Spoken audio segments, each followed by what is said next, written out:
हिंदुस्तान में कभी पाकिस्तान का झंडा हो नहीं सकता। हिंदुस्तान में कभी पाकिस्तान का झंडा हो नहीं सकता। और देखा समझाता रे, हम लोग बेटा है भारत माँ का, कभी हम लोग का जोश ठंडा हो नहीं सकता। Krishna recording studio Muzaffarpur. हिंदू मुस्लिम सिख ईसाई देशवा के खातिर अब होई लड़ाई। हर साला घर में घुस के मारत हिंदू मुस्लिम सिख ईसाई देशवा के खातिर अब होई लड़ाई।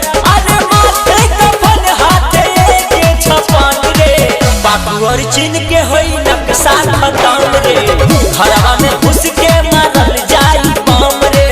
बाबू और चीन के होई नक्शा खत्म रे, घरवा में घुस के मारल जाई बम रे। हिंदुस्तान जिंदाबाद, हिंदुस्तान जिंदाबाद, हिंदुस्तान जिंदाबाद।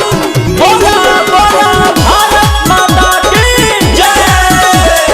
अरे तुम दूध मांगोगे हम खीर देंगे, तुम दूध मांगोगे तो हम खीर देंगे। अगर हमसे दुश्मनी की तो पलट तुम्हारा तकदीर देंगे। सांस जब ले धड़कन में, जोश नाही टूटी मन में, शेर का बच्चा शेर होता। सांस जब ले धड़कन में, जोश नाही टूटी मन में।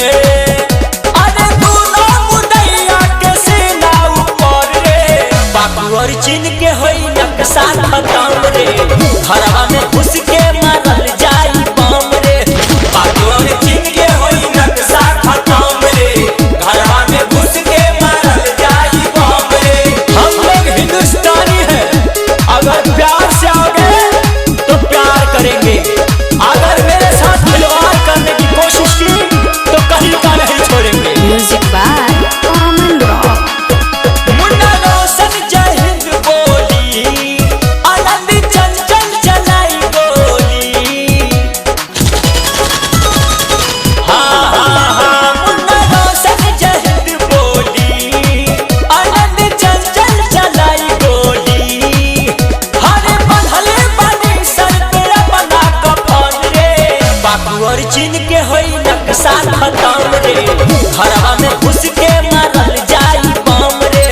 बाबू और चीन के होई नक्शा खत्म रे, घरवा में घुस के मारल जाई बम रे। हिंदू मुस्लिम सिख ईसाई देशवा के खातिर अब होई लड़ाई।